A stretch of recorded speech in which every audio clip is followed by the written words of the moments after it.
Hello, here I am going to discuss about different types of digestive gland. This is the second part of the digestive system of human. Digestive system of human, which comprises of two parts. One is the alimentary canal, another is the associated glands. So those glands helping for the process of digestion, these glands are known as the digestive gland. So now I am going to see what types of gland present in which part of the alimentary canal. So in the buccal cavity, there is the salivary gland,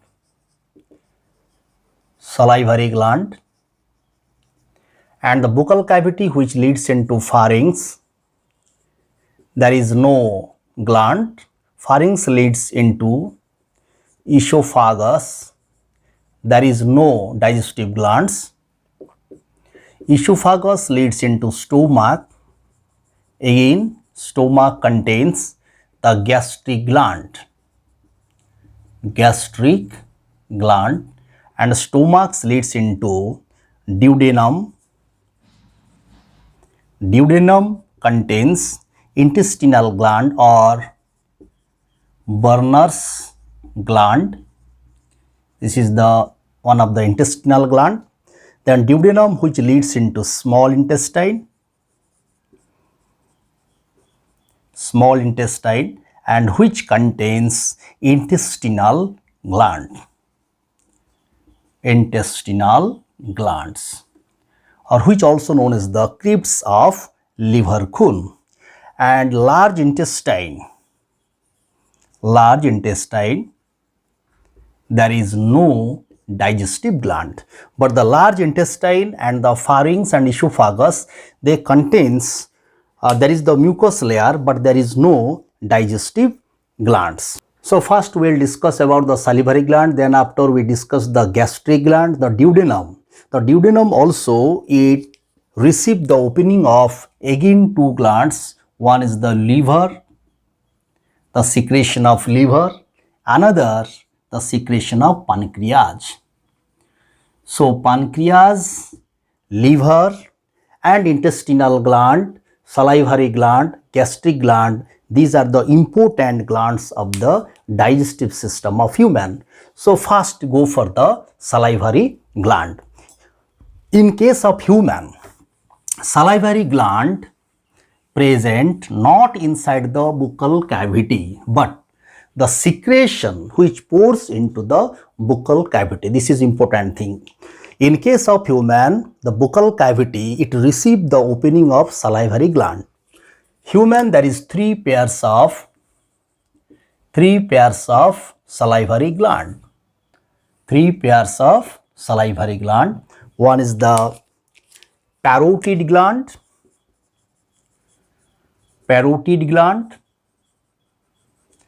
second one is the submandibular gland, or it also known as the submaxillary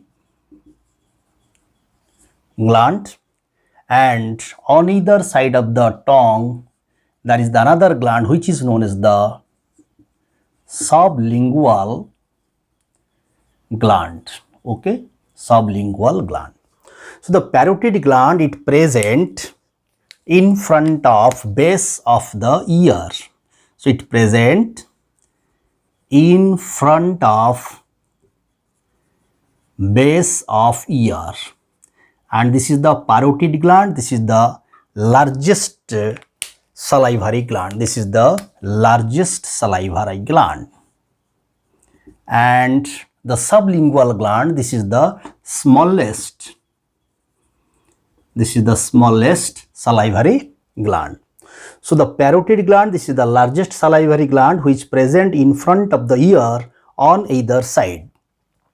And the duct of this gland, which is known as Stenson's duct, this is very important. Submaxillary or submandibular gland, it present base of the lower jaw. So it present base of lower jaw, and here it present one in each side, and the duct of this gland is known as Wharton's duct. The duct of this gland is known as Wharton's duct. Now, the sublingual gland. Here, the sublingual gland, it present lower part of mouth on either side of the tongue. So, lower part of mouth on either one in each side of the tongue. Okay, and here the duct is known as duct of Rivinus. The duct here is known as duct of Rivinus, or the duct also known as Bartholin duct. This duct also known as Bartholin duct. And here the submaxillary gland, the duct also known as submaxillary duct. Submaxillary duct. Okay, and here the secretion of these glands, here the secretion is serous type, the secretion it is mucus type, and here the secretion is mixed type. So the secretion of this gland, it is serous. Serous means it is fluid in nature. The secretion, it is mucus, means the secretion is thick fluid, and here the mixed type of secretion is released from the submandibular or submaxillary gland. Okay, but in case of human, the secretion of submandibular or submaxillary gland, this is one type of serous. So in case of human, the secretion of submandibular gland, this is the serous type. So these salivary gland, these are the racemose gland. So this type of branching, you can say this is the racemose gland. So this is racemose gland. So this type of pattern or the fashion present, that's why this is known as the racemose gland. So another gland present in the rabbit, which is known as the infraorbital gland. So infraorbital gland, lower to the orbit, in case of rabbit, there is another salivary gland present, one more, which is known as the infraorbital gland present in rabbit, but it is not present in human. Okay, and the poisonous gland of snake, this is the modified gland of parotid. So the poisonous gland of snakes, these are the modified gland of the parotid gland, or the parotid gland, you can say this is also the labial gland. So this is the labial gland or the parotid gland, the modification in case of snake which forms the poisonous gland. So infection, the viral infection of parotid gland which causes mumps. This is very important. The viral infection of parotid gland, the inflammation of parotid gland, which is known as the mumps. Okay, and the salivary gland, it absent in frog, toad, sea cow, and whales. So the salivary gland absent in frog, toad, sea cow, whales. So this is whole about of the salivary gland. So the secretion of these three pairs of gland, which is known as the saliva. So what is the composition of saliva? So the largest salivary gland is the parotid, smaller salivary gland is the sublingual, the duct of sublingual gland is the duct of Rivinus, the duct of parotid gland is known as the Stenson's duct, and duct of mandibular or the submaxillary gland, which is known as the Wharton's duct. So duct is very important, and these glands, the position also important. Okay, so this is the racemose type of gland, and the secretion of these three pairs of gland, which is known as the saliva. Okay, so what is the composition of saliva? Now come to the composition of saliva. So the secretion of salivary gland, which is known as the saliva, here the pH of saliva, which is slightly alkaline, 6.8. The saliva, it contains 95.5% water. Then the saliva, it contains the one important carbohydrate digesting enzyme. This is known as salivary. This is the salivary amylase. And such salivary amylase, also known as ptyalin. So here P silence. So ptyalin, this is the important carbohydrate digesting enzyme. The saliva also contains antibacterial substance like lysozyme, and here the saliva, which also contains, as you all know, that immunoglobulin A. This is the secretory immunoglobulin. It presents almost all secretion of our body.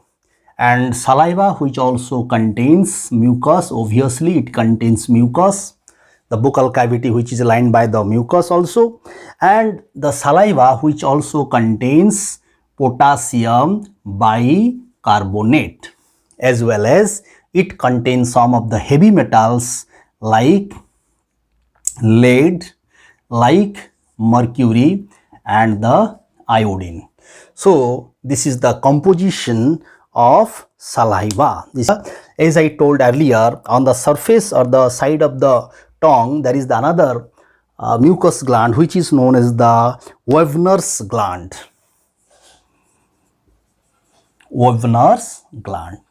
So Wegener's gland, the secretion which contains lingual lipase.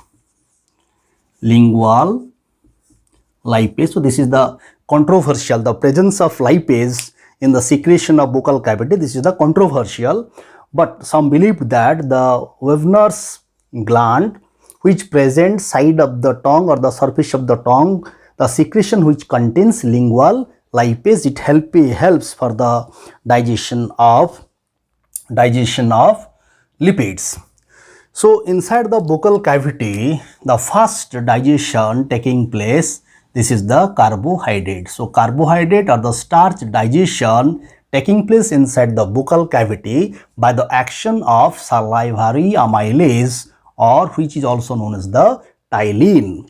So buccal cavity, which this is the site for the starting of the digestion of carbohydrate. So first carbohydrate digestion start in the buccal cavity, and per day, for 24 hours, about 1 liter to 1.5 liter saliva is secreted from the salivary glands. So this is whole about of the salivary glands. Now come to the gastric gland. After pharynx and esophagus, stomach is the only one part which contains digestive gland and which is known as gastric gland. The lining of stomach, which is mucous layer and which make number of folds and which forms gastric pit.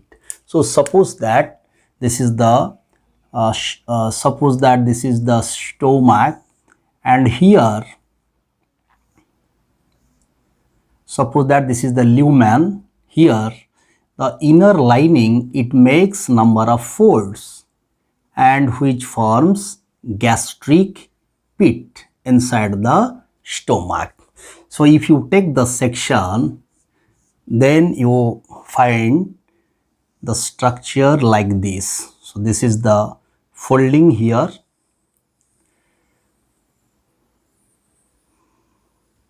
So this is the surface epithelium, which is columnar shaped epithelium.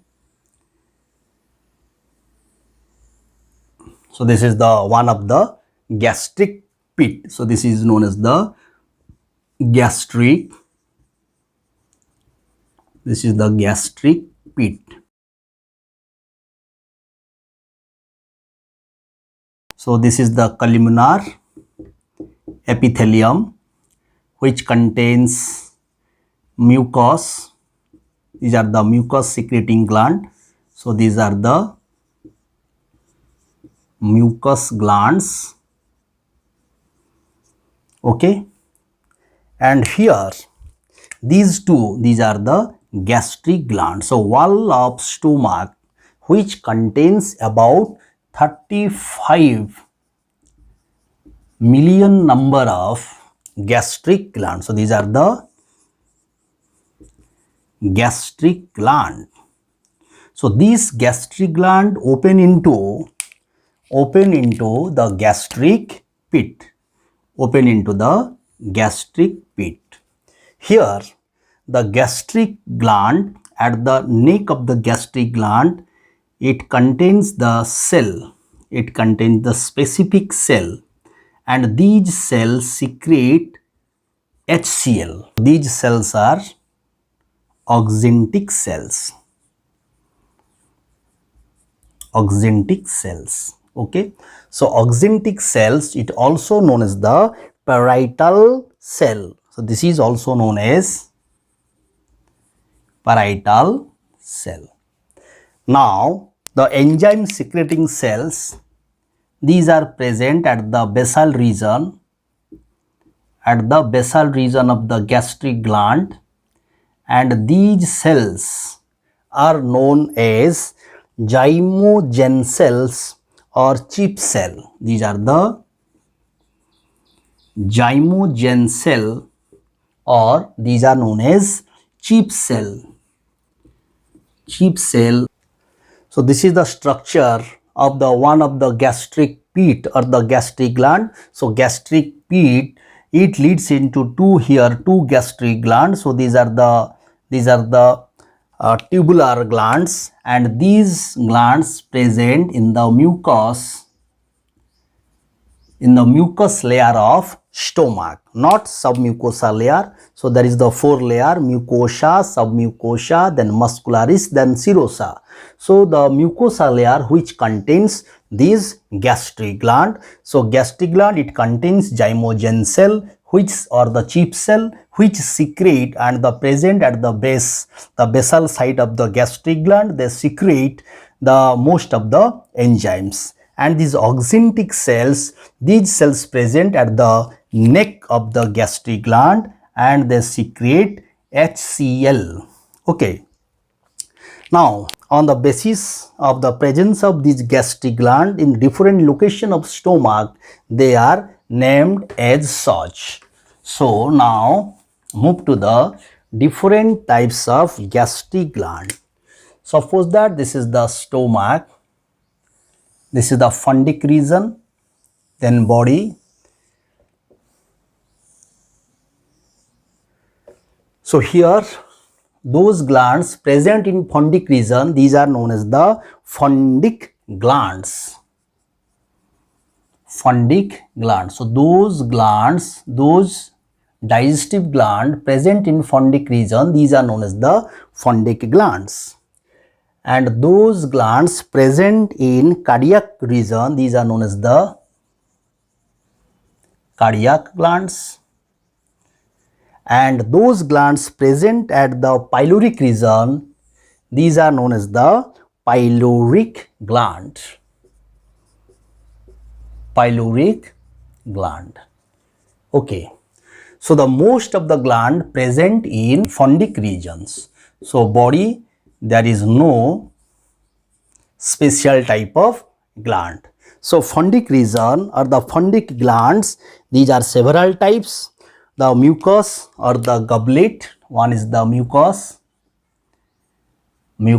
or goblet cells are present at the fundic region. And fundic region also contains zymogen cell, which secrete the different enzyme. Zymogen cell, as I have told here, the zymogen cell, this is the main part of the gastric gland present at the basal region of the gastric gland. This zymogen cell also known as the chief cell. So this also known as the chief cell, or it also known as pectic cell. Peptic cell. Another cell is the oxyntic cell. Oxyntic cell. So this is the oxyntic cell. This oxyntic cell present at the neck of the gastric gland, which secrete the HCl, and this also known as the parietal cell. This also known as parietal cell. This is very important, oxyntic cell. Then another cell, very small in number present, which is known as the argentafin cell. Argentafin cell, it believed that these cells secrete the hormone. So hormone of the gut. Okay, and it helps for the process of digestion. The cardiac gland, it also contains mucus secreting cell. Only there is the mucus secreting cell. Okay, then the pyloric region, it also contains the mucus secreting cell also. So mucus secreting cells. So actually digestive gland actually is present in the fundic region. So this is very important thing. Which region of stomach contains most digestive gland? In the fundic region of the stomach, it contains most digestive gland. So here this zymogen cell or the pectic cell or the chief cell, they secrete two proenzymes. One is the pepsinogen and another is the prorenin. So zymogen cell, it secrete two proenzymes. Pro means inactive. We will discuss in the process of the physiology of digestion. So two proenzymes, one is the prorenin and another is the pepsinogen. These are the two protein digesting enzyme. Renin, it helps for the digestion of casein protein. So oxyntic cell. So such oxyntic cell, this is important, it secrete HCl. Okay, and argentafin cell, this is responsible for the secretion of different types of heavy metal, as well as it also helping for the secretion of the gastric hormones. Argentafin cell present at the base of the gastric gland, and some of the gastric lipase is present in the secretion of zymogen cell.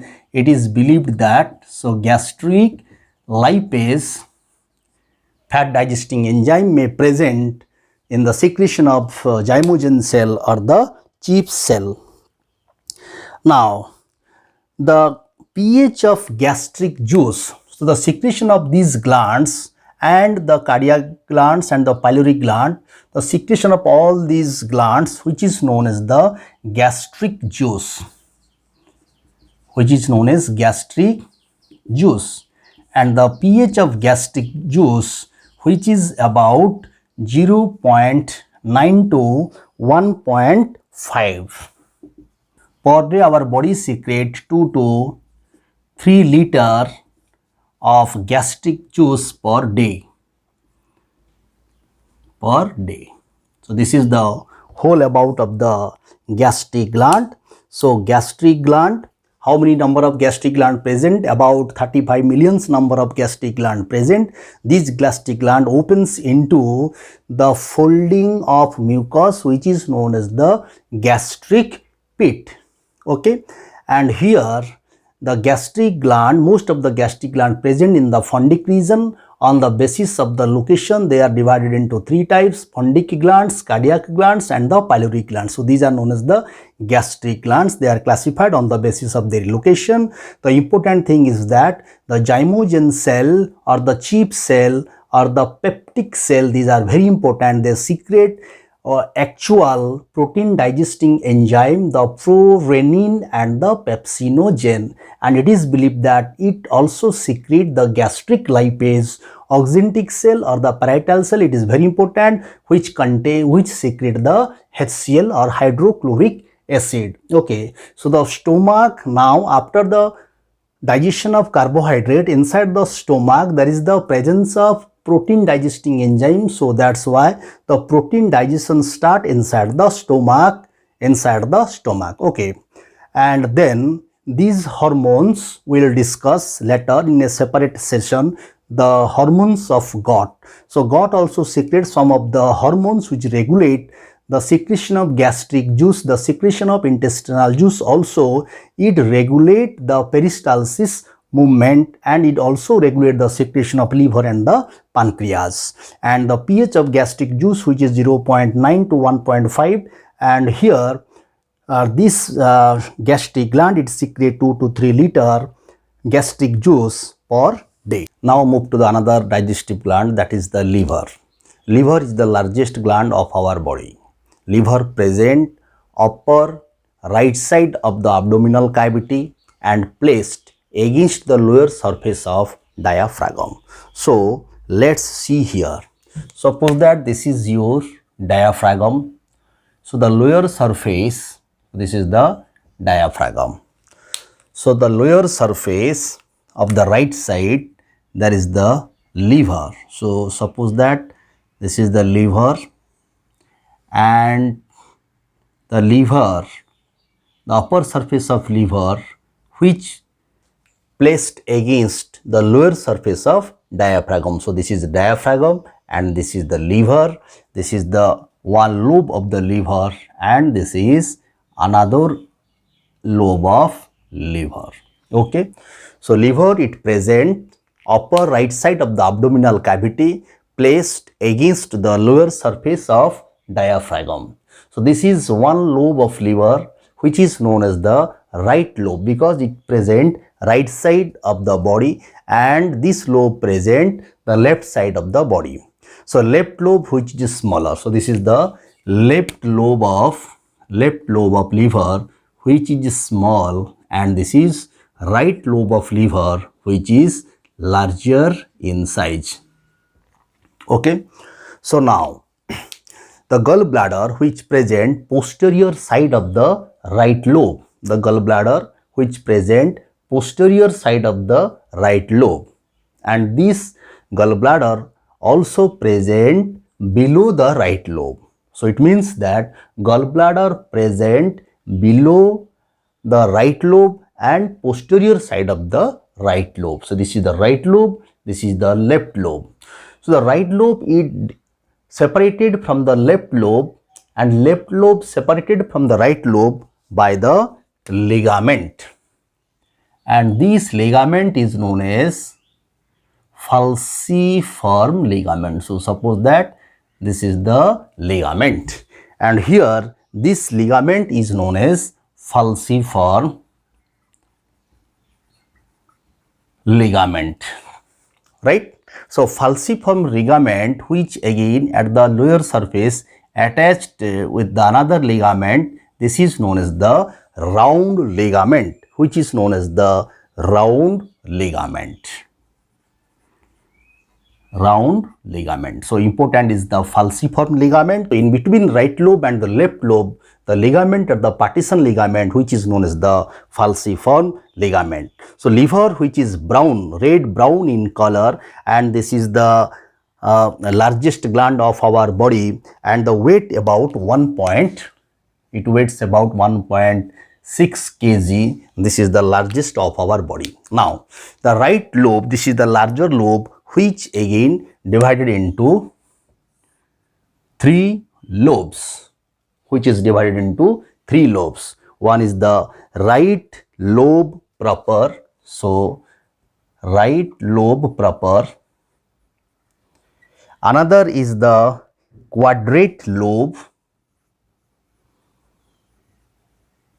Quadrate lobe.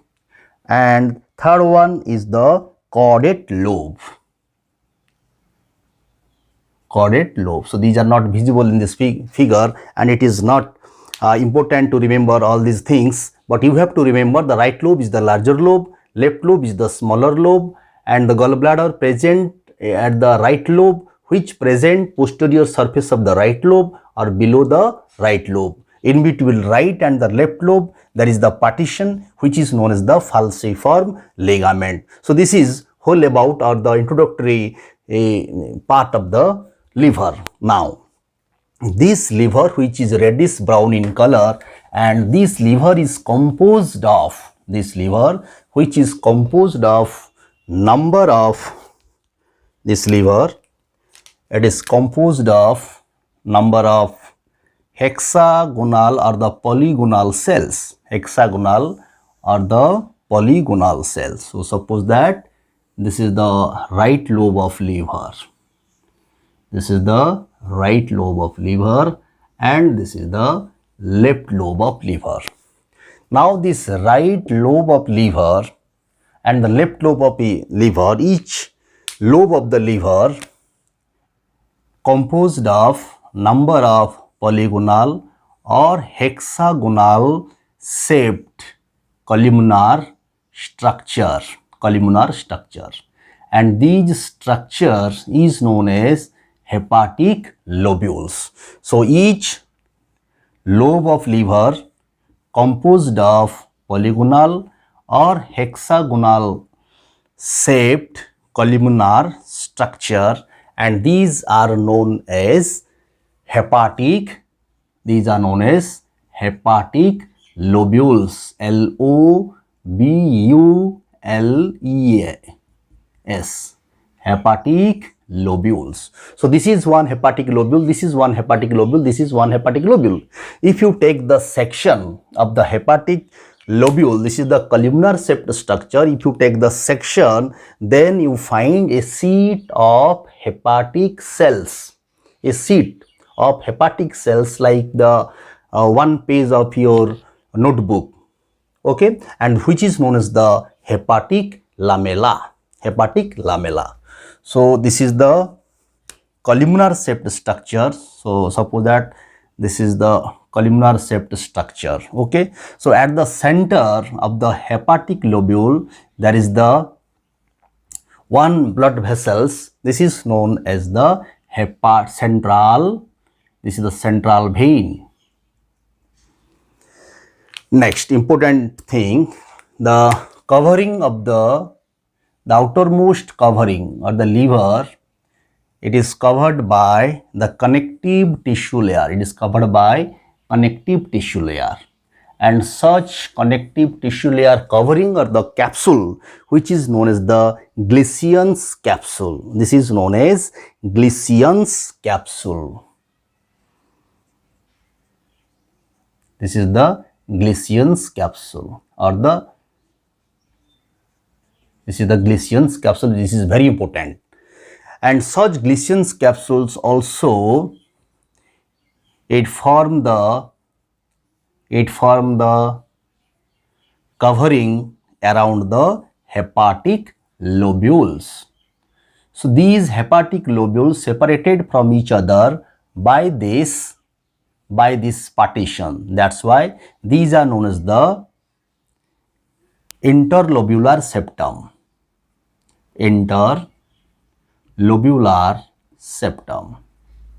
Okay, so this is the interlobular septum. These interlobular septum divide the one hepatic lobule from the another hepatic lobules. Okay, so these hepatic lobules, these are the structural and the functional unit of liver. So this is the structural and the functional unit of liver.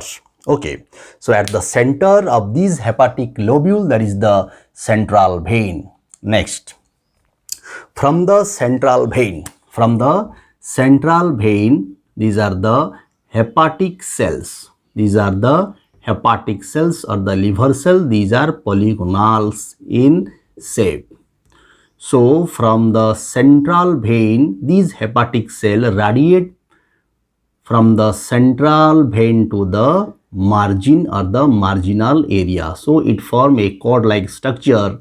This is known as the hepatic cord. So this is the hepatic cord. So hepatic cord, this is nothing but this is the radiation of hepatic cells from the center to the margin. So this is known as the hepatic cords. So these are the hepatic cells, or you can say these are the hepatocyte which radiate from the center to the margin. These are known as the hepatic. This is the hepatic cord. Okay. Now, so among these hepatic cells, there is the species. And such species is known as the sinusoid. This is known as the sinusoid. Such sinusoid which is filled with the blood, and this is the blood filling area. So margin of the sinusoid,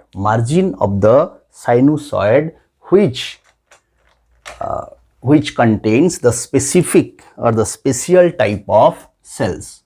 So the margin of sinusoid, there is the special cells. These are known as the Kupffer cells. So these are the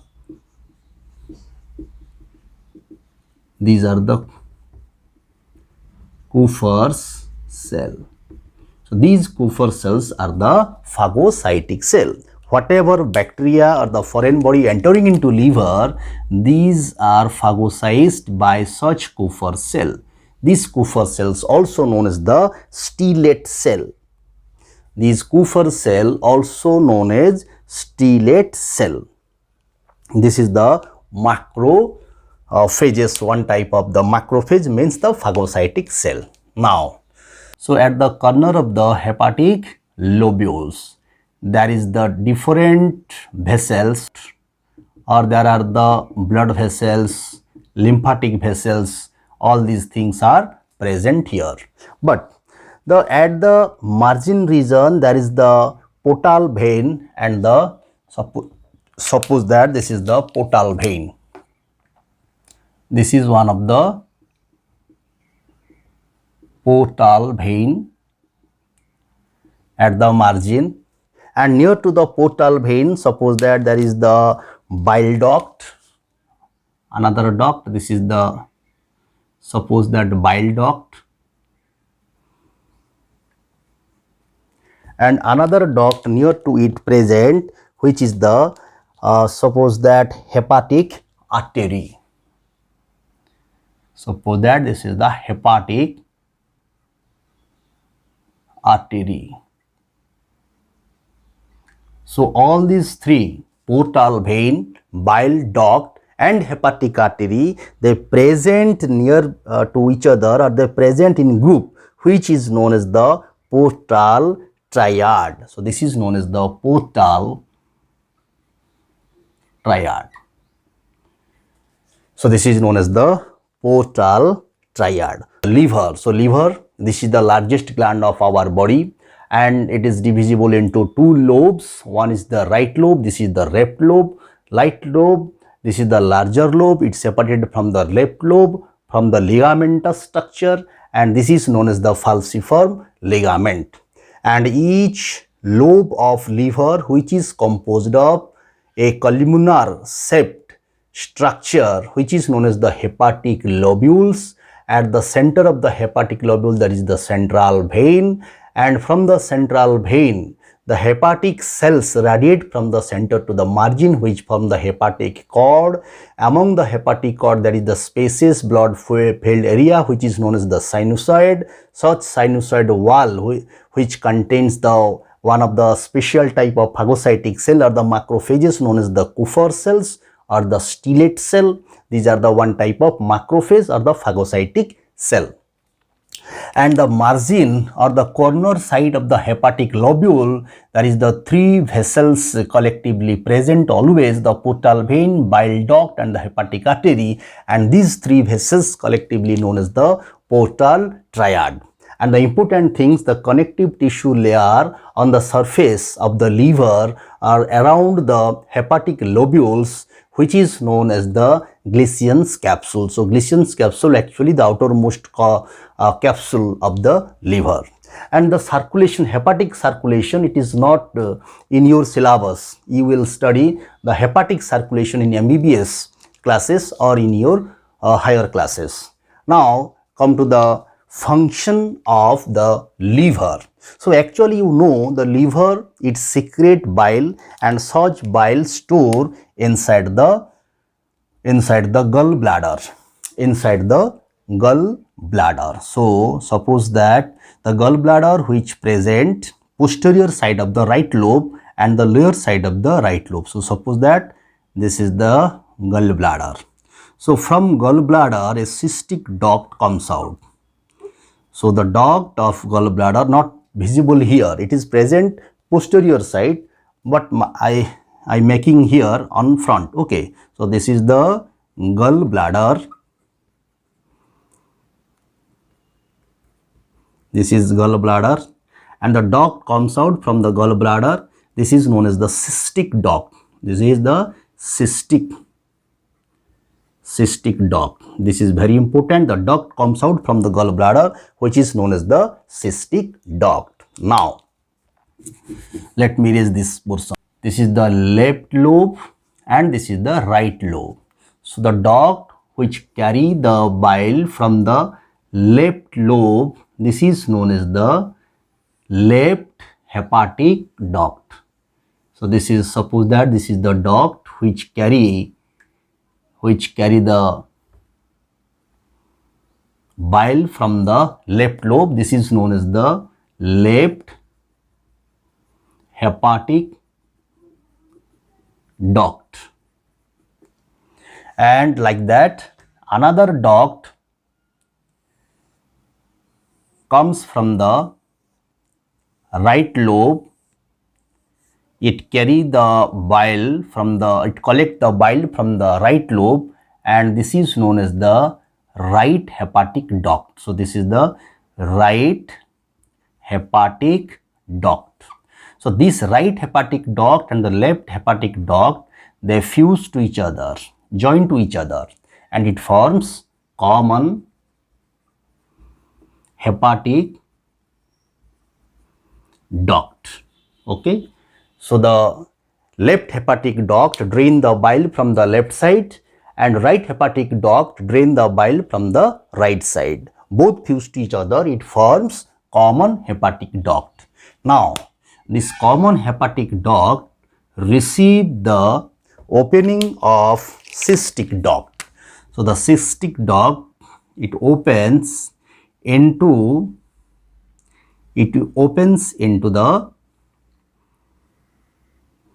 the common hepatic duct. Now this duct is known as bile duct. Okay, so this duct, it receive another duct which is known as the pancreatic duct. Suppose that it receive another duct. Another duct which is known as the pancreatic duct. I will tell you the duct of the pancreatic gland after the liver. Suppose that this is the pancreatic duct. So this is the pancreatic duct.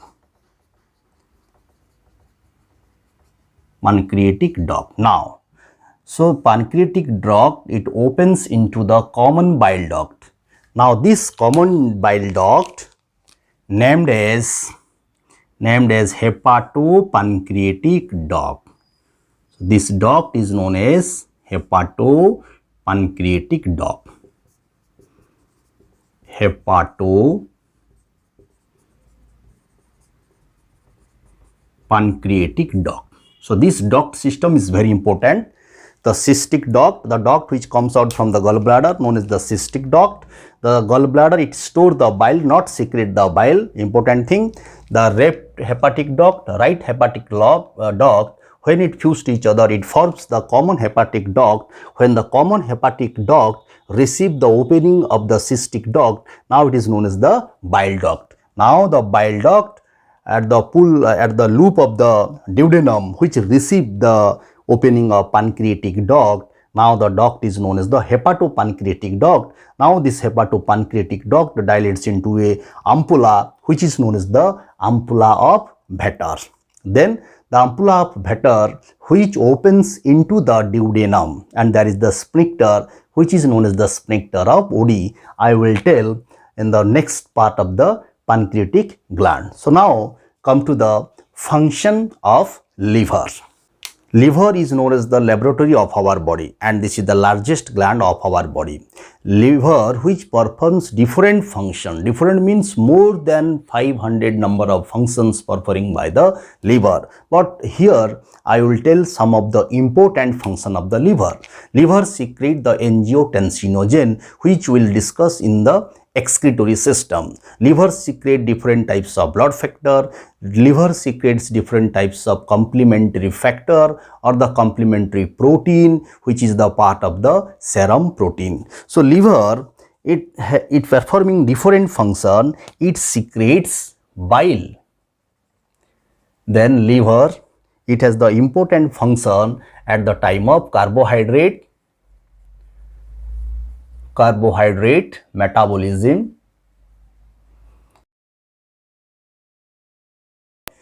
Three important function which is taking place by the liver, like the glycogenesis,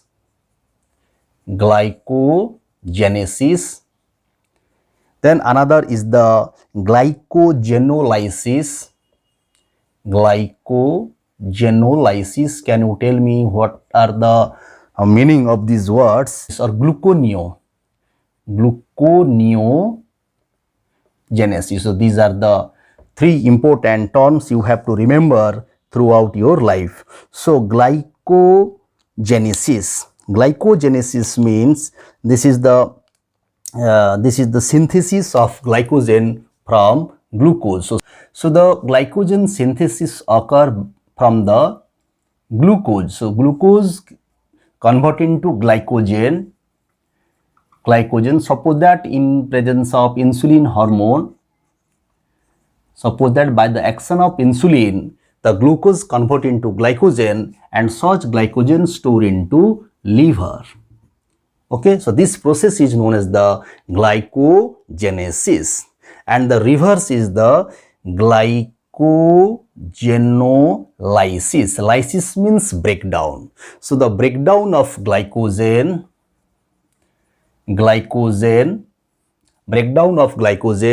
into glucose, which is known as the glycogenolysis.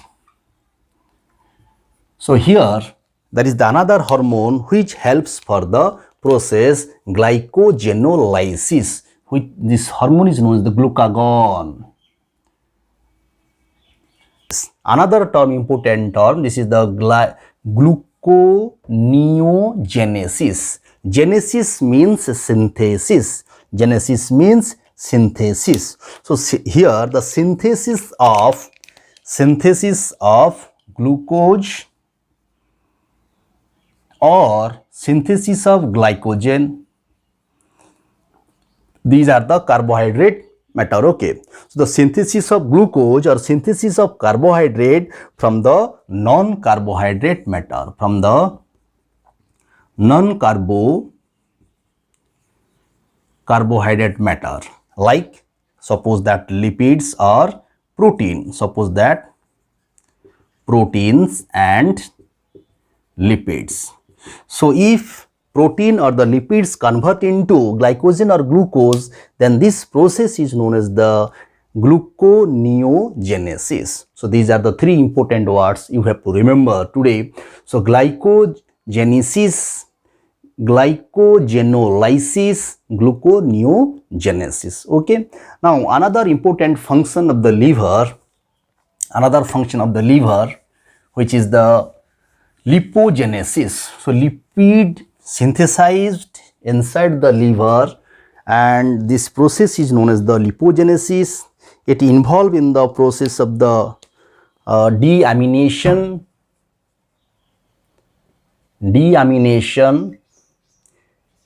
lipogenesis, then hemopoiesis. Okay, so these are the different function, and it stored the lipid soluble vitamins like A, D, E, K. So there are the several functions: deamination, the breakdown of the amino acid and synthesis of urea taking place inside the liver. Another important function of the liver, which is the hemopoiesis. In embryonic condition, liver helping for the synthesis of RBC or the blood cells, and also this liver, it is helping for the formation of urea by the ornithine cycle or the urea cycle. So urea cycle, ornithine cycle, different blood clotting factors, different serum proteins, and so many things secreted from the liver, and liver also excrete the cholesterol in the form of bile. So bile contains some of the cholesterol. What is the composition of bile? So bile is secreted from the liver.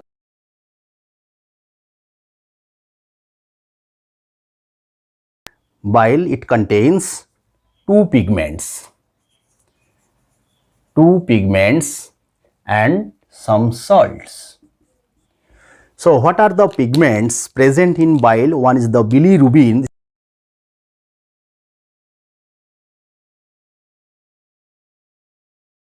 It is yellow in color.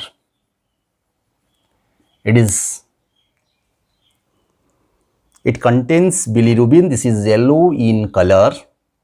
Then another is the biliverdin.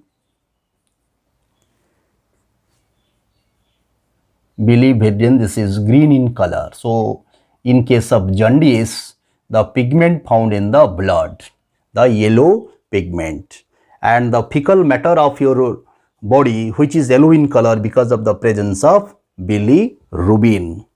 Then the salt, the bile which contains the salt sodium carbonate. It contains sodium carbonate, then sodium taurocholate, and the sodium glycocholate. So these salt helping for the emulsification of fat, So it helping for the lowering of the surface tension of the fat. That's why it becomes emulsified at the time of digestion. We'll see in the physiology of digestion. And the pH of the bile, which is 7.6, or you can say 7.8. Okay, and per day our body secrete about 1 liter of bile per day. Now pH is 7.6. pH of the bile is the 7.6, and bile also contains water, mucin, and the cholesterol. So through bile, cholesterol excrete from our body.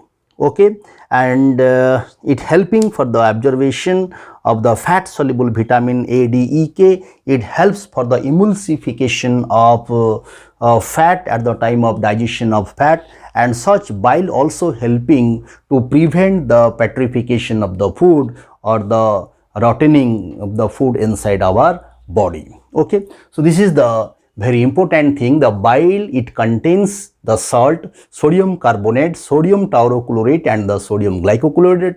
These two salts are very important. It helping for the emulsification of fat. And the pigment is the bilirubin and the biliverdin. These pigments produced at the time of hemolysis, the lysis of RBC, which forms these pigments. Jaundice is the infection of liver. infection of liver, you can say this is the jaundice, the infection of liver which increase the bilirubin pigment in the blood. That's why the eye color and the skin color and the surface of the nail, it becomes yellowish in the patient of jaundice. Now come to the another important gland, that is the pancreas. Now come to the another important gland, and this is the second largest gland of our body, which is known as the pancreas. So pancreas present in the loop of the duodenum, which is leaf shaped, somewhat which is leaf shaped, or it is fish shaped. So let's see, suppose that this is your duodenum. So after stomach, suppose that this is the duodenum. The acidic chyme, it is formed inside the stomach. So from the stomach, when acidic chyme entering into the duodenum, suppose that this is the wall of duodenum. This is the wall of duodenum, right?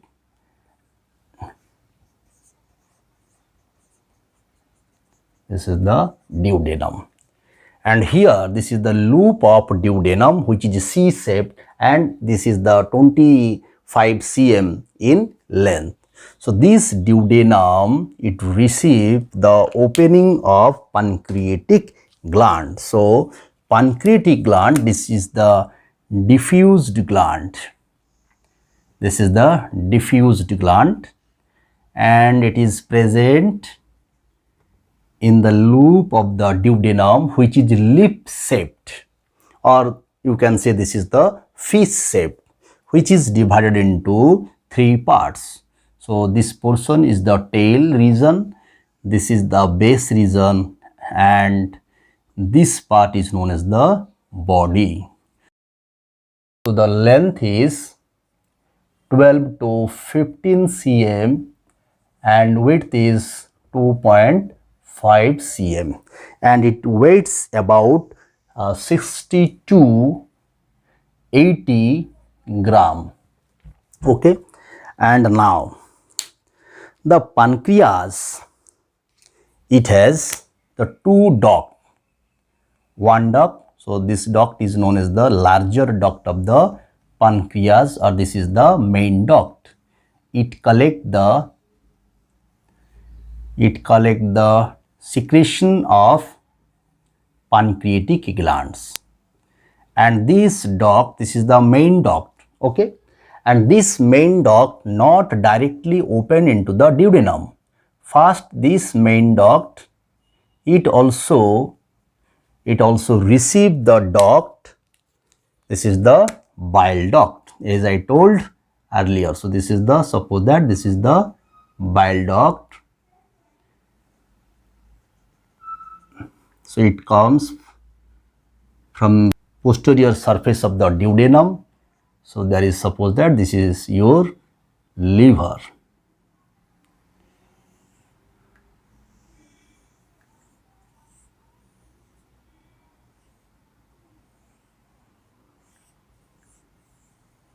Okay, so this is the bile duct.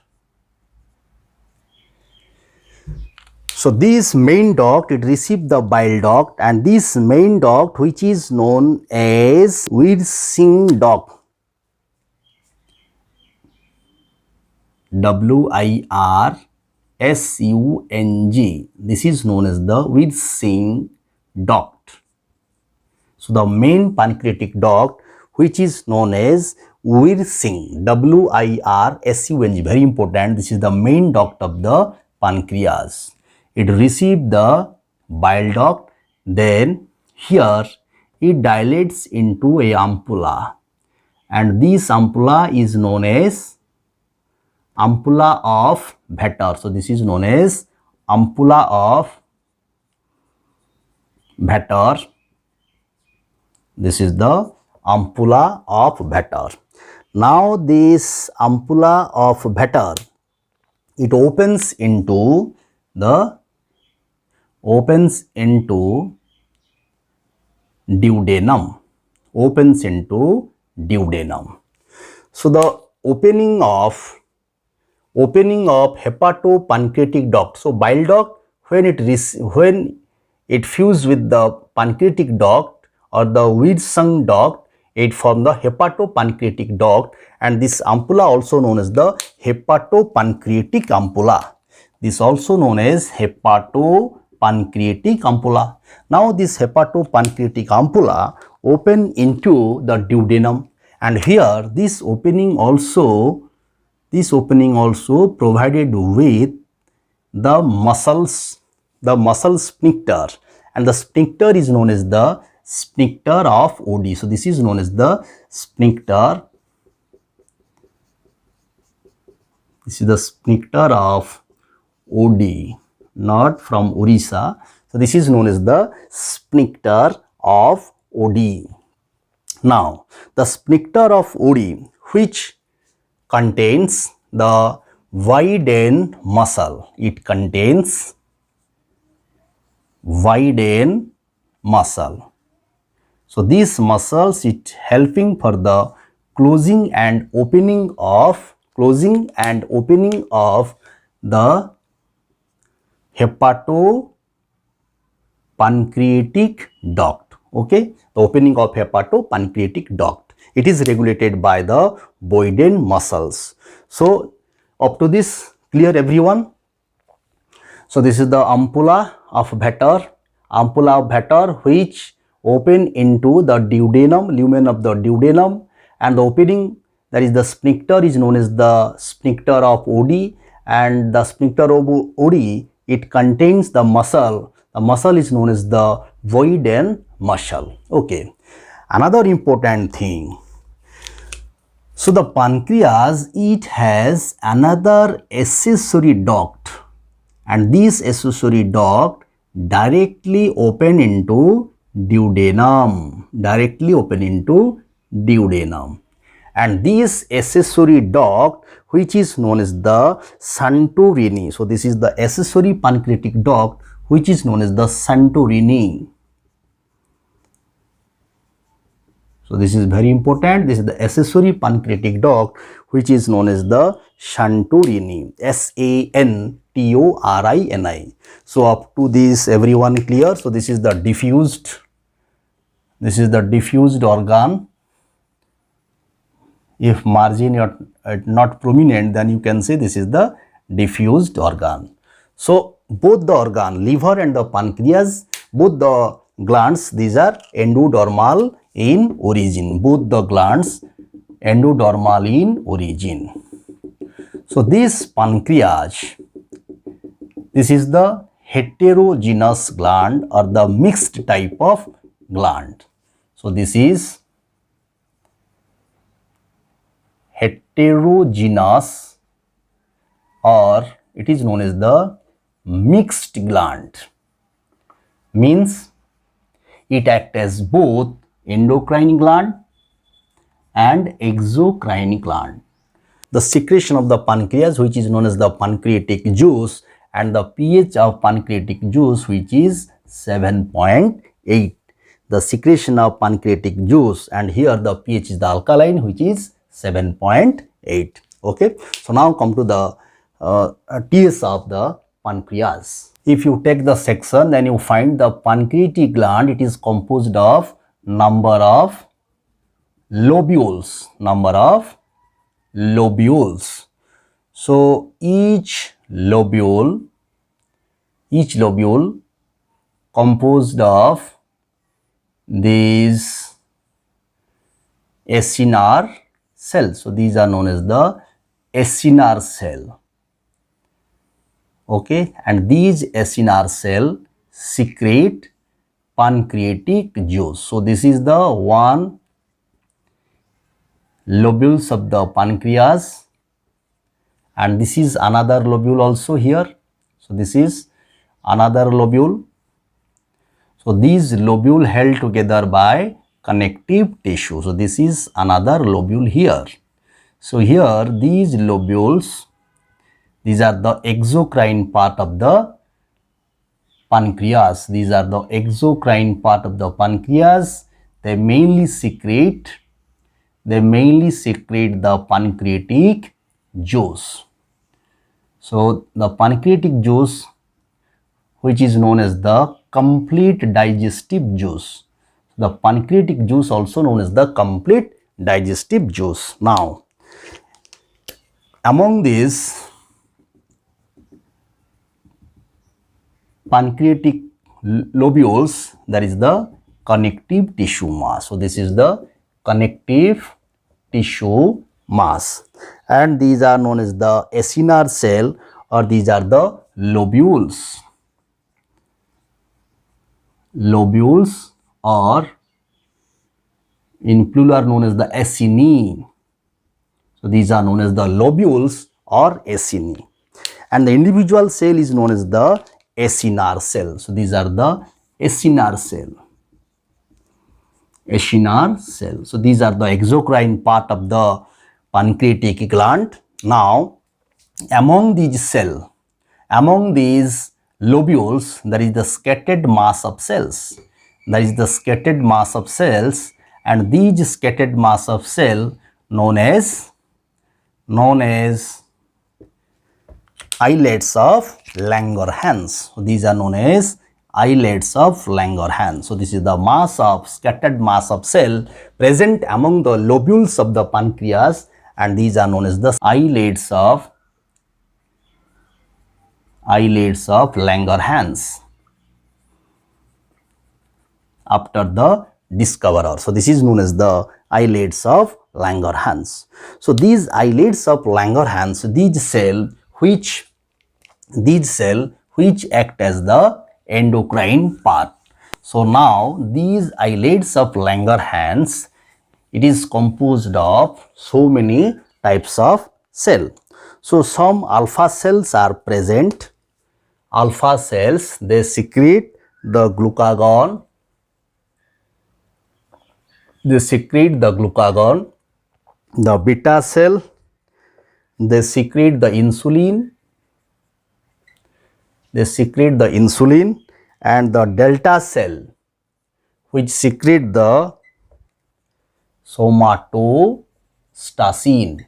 So the beta cell of islets of Langerhans secrete the insulin, and the function of insulin is the synthesis of glycogen from glucose, and the function of glucagon, this is the synthesis of glucose from glycogen, and somatostatin, it inhibits the function of both beta cell and the alpha cell.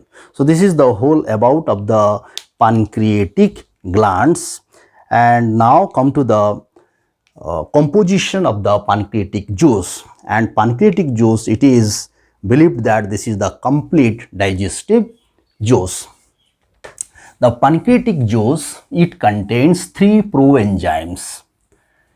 In case of gastric gland, which contains two proenzymes. One is the pepsinogen, another was prorenin. Composition of pancreatic juice. So pancreatic juice, it contains sodium bicarbonate salt. Then the pancreatic juice, it contains 3 proenzymes. What are these? So one is the trypsinogen. This is the inactive protein digesting enzyme. Then chymotrypsinogen.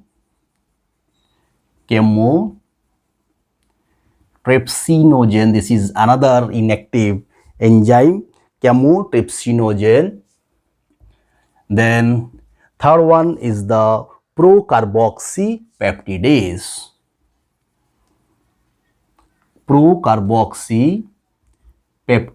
So these are the protein digesting enzymes. Except these, it also contains the activator, which is known as the enterokinase. It also contains activator enterokinase. It helps for the activation of the trypsinogen into trypsin. And beside these, it also contains different types of digesting enzymes like pancreatic amylase, pancreatic lipase, and different types of other enzymes which is responsible for the final digestion process. We will discuss in the physiology of digestion. So the pH here, the pH of pancreatic juice, which is about 8.4. So it neutralizes the food up to pH 8.4. Now come to the intestinal gland. So intestinal gland. So intestinal gland, which is composed of two glands mainly. The gland present at the duodenum, which is the part of the small intestine, and the gland which mainly present in the jejunum and the ileum. In large intestine, there is no intestinal gland except mucus. So intestinal gland, it is composed of, one is the crypts of liver cone, which is known as the crypts of liver cone, or this also known as the intestinal gland. This is also known as intestinal gland. Okay, and here another important gland which present in the duodenum, which is known as Brunner's gland. Brunner's gland. Brunner's glands also known as the duodenal gland. Also known as duodenal gland. Now the important thing here, the crypts of liver cone, this is the simple tubular gland. So this is simple and tubular gland. Simple tubular gland, but Brunner's gland, this is compound tubular gland. Compound means branched tubular gland. Okay, so this is simple tubular gland and this is the compound tubular gland. Very important. The wall of duodenum only contains the Brunner's gland. This is the mucus secreting gland. Only it secrete mucus. It only secrete mucus. And this gland, crypts of liver cone, it present mucosa of the gut. It present in the mucosa layer. As I told, the alimentary canal has the four layers: mucosa, submucosa, then muscularis, then outside serosa. And here the Brunner's gland, these glands actually present in submucosa layer. This is very, very important, submucosa layers. Now these crypts of liver cone, it contains three type of cells. It contains three type of cells. What are these? It contains three type of cell. The stomach, there is the zymogen cell, there is the oxyntic cell, and the mucus cell.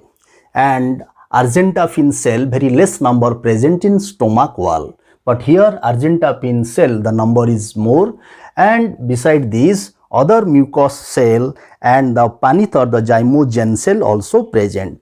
So there is the goblet cell which secrete mucus, then the panith cell, or which also known as the zymogen cell, which mainly secrete the enzyme, and the argentaphin cell. Argentaphin cell. So large number present in the alimentary canal, intestine, but less number present in the stomach. The argentaphin cell, which also known as the enteroendocrine cell, which also known as enteroendocrine cell, or it also known as the enterochromophil cell. enterochromaffin cell. Okay, so these are the three important cells present in the wall of the intestine. And here also this type of goblet cell, suppose that you take the section, suppose that this is the one duct of Leverkuhn here, suppose that this is the duct of Leverkuhn, then these are the goblet cell, these are the goblet cells.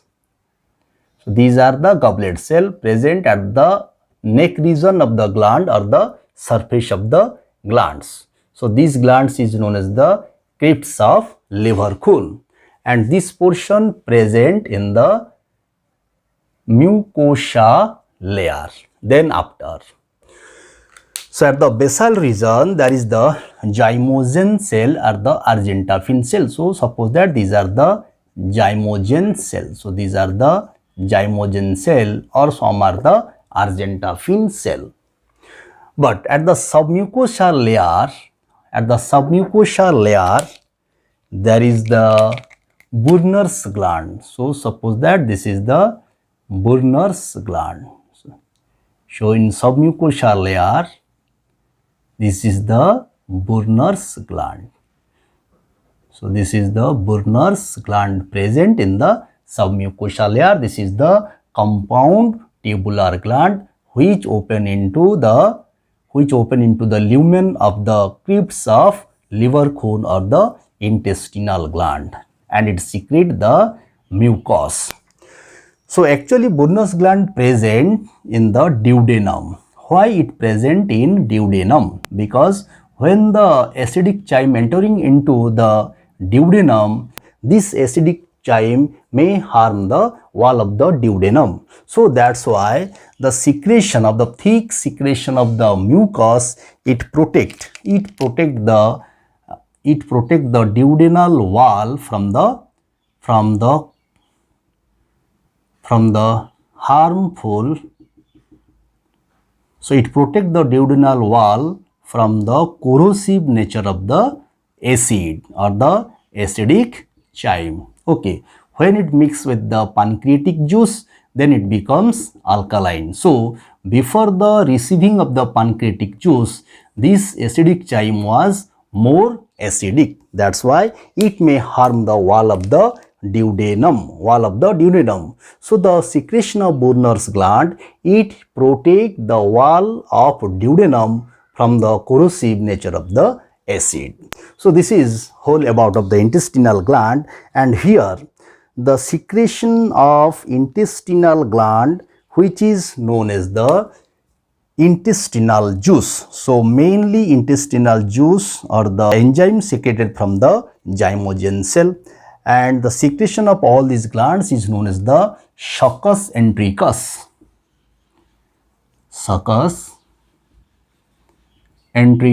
Or it also known as intestinal juice.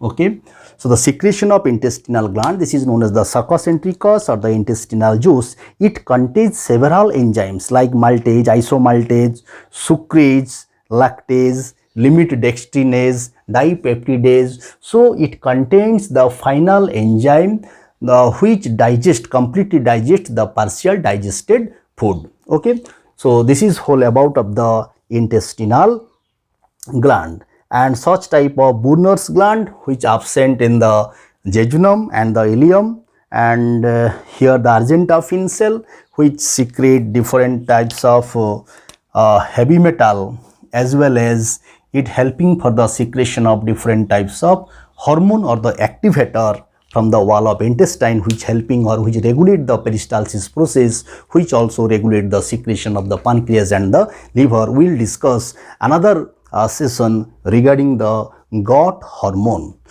Thank you for watching. In my next session, we will discuss about the histology of alimentary canal.